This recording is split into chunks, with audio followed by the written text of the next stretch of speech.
The following Let's Play contains copyrighted material from John Williams' score of the Star Wars saga, developed by George Lucas, Lucasfilm, 20th Century Fox at the time of the original release, and more recently in the years that have followed, Walt Disney Studios Motion Pictures. As such, the volume of the soundtrack from Star Wars Episode 1 The Phantom Menace will be incredibly low within the game, and with cutscenes muted entirely to try and best suit the regulations that Google and YouTube have provided. Thank you for understanding.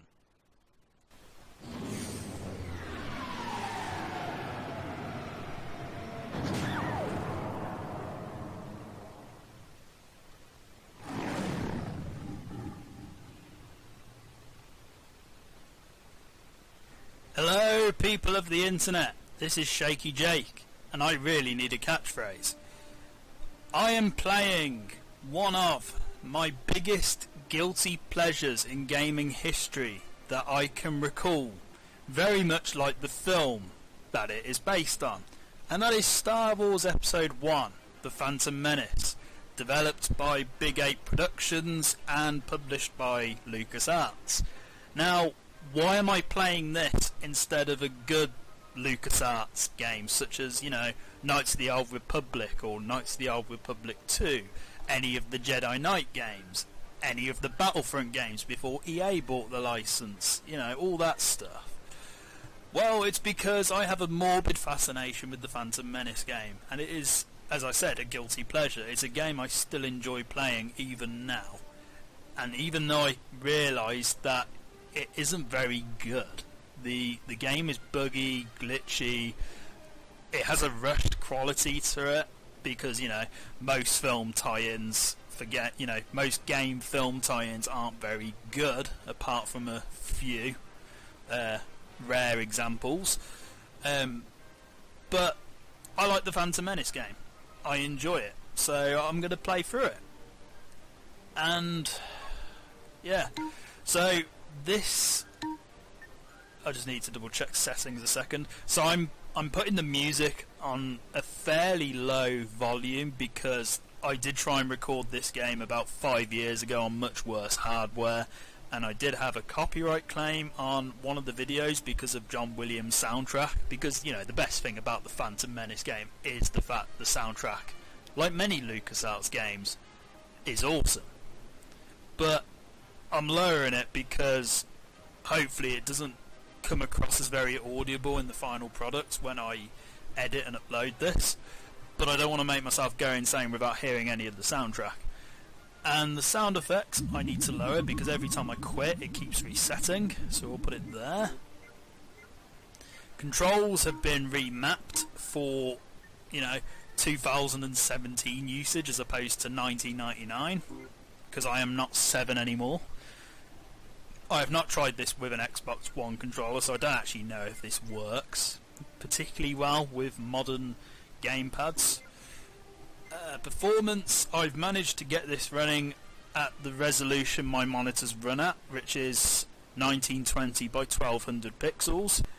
And yeah, so I've managed to make a game that was originally released for Windows 95 and Windows 98 compatible with Windows 10, thanks to the aid of the internet and the fact that somebody out there, I will put a link in the description for anyone who wants to try and get it running on a modern operating system, but someone has very kindly compiled the game files for this into a 64-bit installer, because if you try and run the disk on Windows 10, my experience was that I couldn't even run the setup. It just wouldn't let me install it until I downloaded a custom installer that someone had made that was compatible with 64-bit 64-bit machines, and it worked.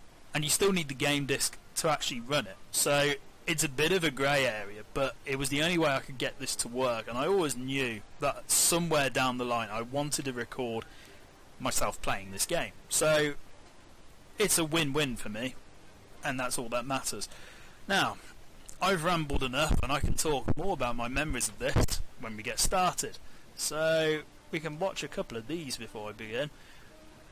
I'm trying to think, actually, at the time when this was released, this might have been the only chance to see some of the Phantom Menace film before it was released on video and DVD and all that stuff. So yeah, awesome stuff. Let's begin.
I have a bad feeling about this.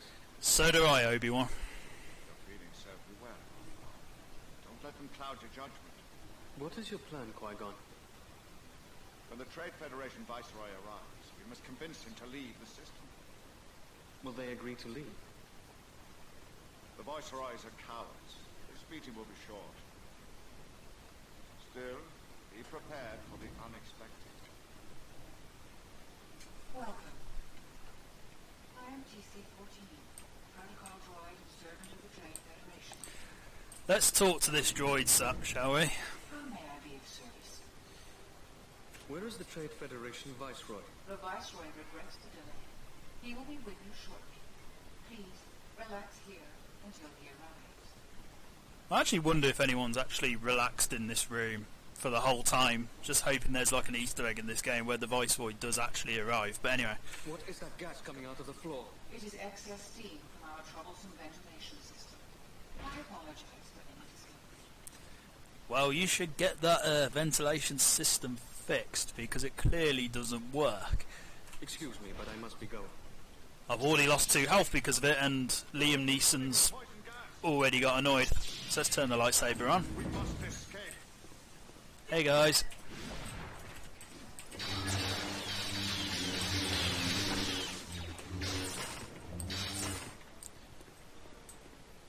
It appears as if the Trade Federation is preparing to attack Naboo. Thank you, Captain Obvious. Okay. So as you can see,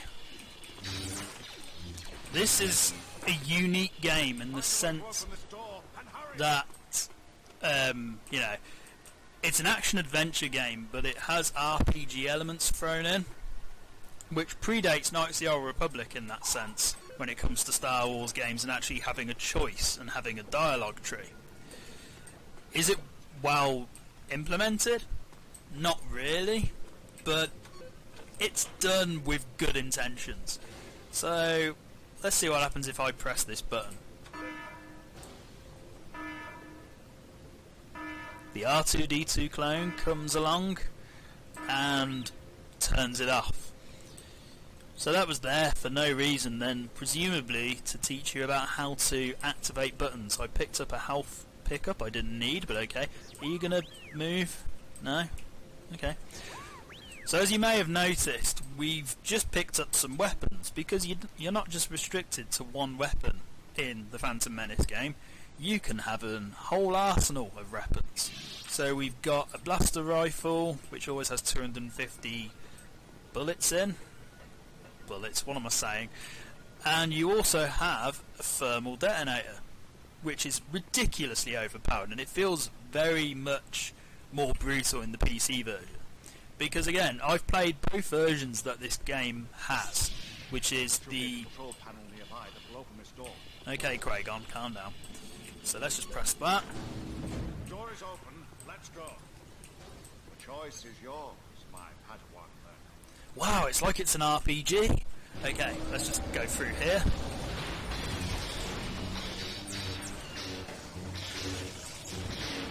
Destroy the destroyer droid, because they are, you know, crazy in this game. They're very scary. Let's just talk to this droid. I'm only following orders. Where is the Viceroy? I believe the Viceroy is in the control center at the end of this hallway. Cool, so, what exactly are you doing here? What are you doing? 2 Jedi have boarded the ship. I am releasing the destroyer droids to stop the intruders. Can you not see 2 Jedi in front of you at all? No? Okay. Well, I disagree with that. I am altering your orders. I accept orders only from Newt Gunray and Luna Hackon. I feel completely justified doing this. And that's one other thing this game allows you to do. You can actually kill civilians. At some points you can even kill kids, which Bethesda don't even let you do. But anyway, let's move on. We need to flee this ship and warn the Naboo. Yeah, you're right. Okay, so force push is incredibly useful at times, so use it when you can. Except for there, where it clearly wasn't. Control panel nearby that will open this door. Might as well force push you. Okay, so the R2-D2 clone is going to open this door up for us, which gives us another full health. Man, they're really Controls to this door. they're really generous with giving full health pickups in this first level. Door is open. Let's go. The ship's command center is just ahead.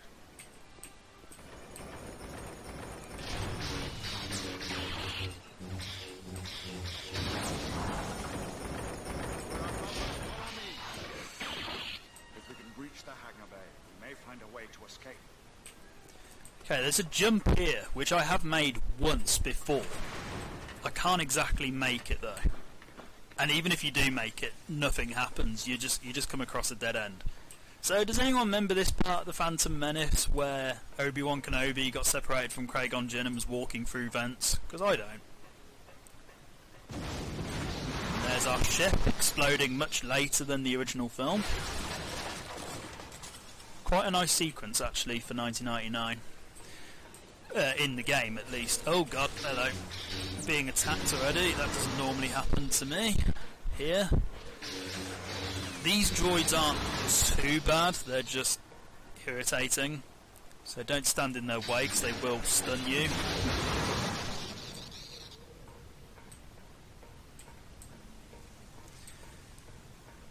Okay, so fun fact, if you stand in this, you will be dismembered.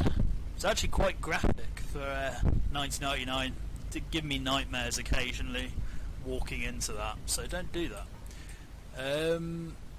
Okay, so I might as well talk about my memories with this game because I have many. So originally we got this on PC back in 1999 when it was released.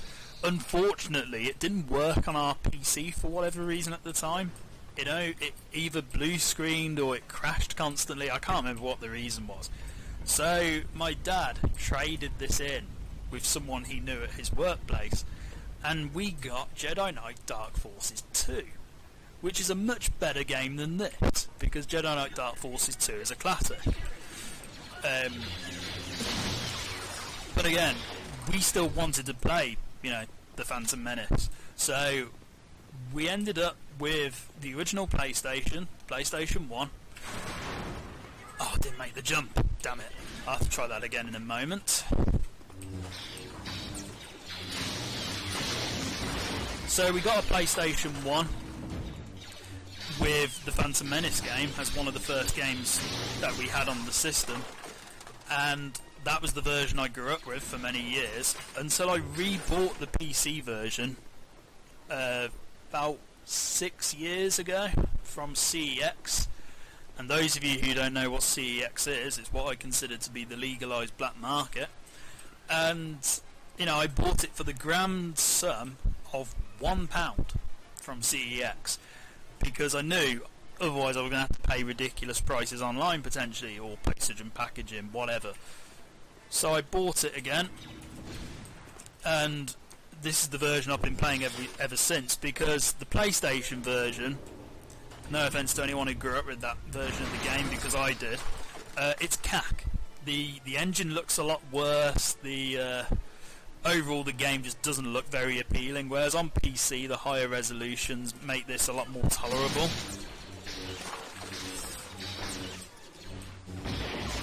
And I knew if I was ever going to let's play this game, it would always be on PC. So let's grab the health, open the door. Don't hurt me. You sound nothing like the Viceroy, but please continue. This invasion wasn't my idea. What are you doing here? I'm monitoring the power generators in the hangar bay. Look at our rich, vast dialogue tree, people. 2 options. Let's go with the one that advances the plot. How can I reach the hangar? It's beyond the red security door, but you'll never open the door while its power source is intact. I must find a way to cut the door's power. No! Don't touch the power generator! Well, you should have said please, but anyway.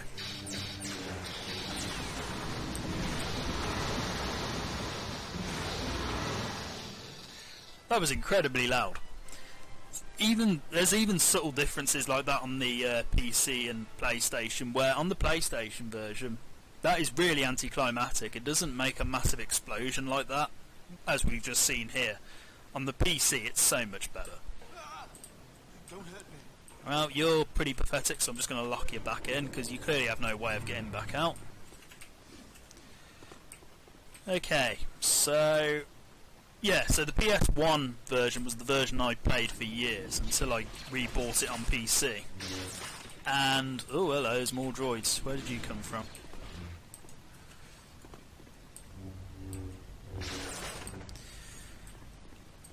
Anyway, so the PS1 version was the version I grew up with, and I played it for many years, but I always secretly wanted to play the PC version again, because it was the one I originally played before we gave it away, or traded it for Jedi Knight Dark Forces 2. And I was grateful to pick it up on PC again, because, you know, it was what is the version I should have played, to be honest. Okay, those I can't remember what the name of those droids were, those ship ones, but anyway, they're flying off. And we're going to kill you. I think more battle droids come back, I believe. Yep. There's not a lot I can say about this level other than it's an introductory level to the game. It teaches you the controls. It's not very special, so that's why I'm taking it quite slow and talking to you all about my memories of the Phantom Menace game. And here is something I didn't realise for years, but there's actually a secret area here. If you tap, is it tap or do you have to push something? Oh yeah, that's it. You push this or pull it out, it's entirely up to you, and you pick up, you can get a proton missile launcher from the very beginning of the game instead of the 4th level as you normally would get it. So let's go back through. Now let's see if I can make that jump that I missed earlier, because there's another secret. I didn't even jump. Great. That's one thing about this game that is a bit irritating. The controls aren't always perfect. I mean, I've tried using the mouse, and whilst it looks nice, it doesn't feel great practically. So I just use WASD because I find that easier to work with. I still can't make that jump.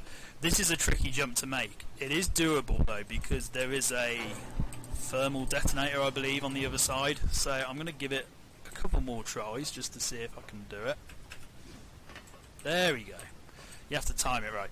Yep, there's a thermal detonator. And there's even differences like that in the PC and PlayStation version. The thermal detonator has weight to it in the PC version, and it actually bounces a couple of times before it explodes. In the PlayStation version, it just explodes the moment it hits the floor. I'm not quite sure why. Anyway, we're near the end of the level, so let's carry on. Obi-Wan! Obi-Wan! I'm not deaf, Gragon. Troop transports below, leaving for Naboo. Sneak aboard one and we'll reunite on the surface. That sounds like a good plan. Okay, so let's get this over with. And here you have your first puzzle solving moment of the game. Relatively simple. Just tap this. Go to here. Oh, and you can fall to your death here, so just be aware of that. I shouldn't need to point it out, but I figured it was the best thing to do. Tap this. More of those star fighter things fly over. I can't remember what they're called, honestly. And there you go, that's your first puzzle solving of the game done.